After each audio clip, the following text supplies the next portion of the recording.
Sama-samang hinarap ng pamilya ni Minda ang pagkakaroon niya ng Alzheimer's disease.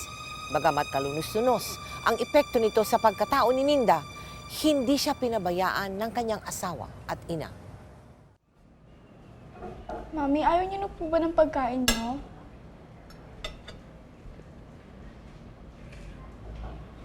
Ano ba ginagawa mo dito?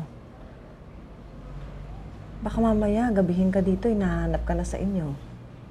Magalit pa yung nanay mo. Mami, dito po ako nakatira. Hindi maaaring dito ka nakatira. Dahil ako lang ang nakatira dito eh. At saka, ayun oh. Mami, si Lola po yun. Yun ang mami niyo. At ikaw ang mami ko.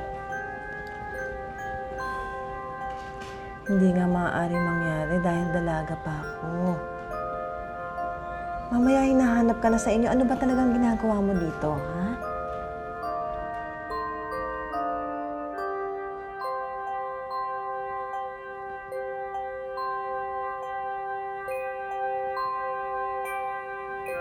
Alam mo, ang cute-cute mong bata. Ano nga ba pangalan mo? Mavi po. Mavi? Sana anak na lang kita, no? Kaya lang hindi naman pwede kasi nga, dalaga nga ako.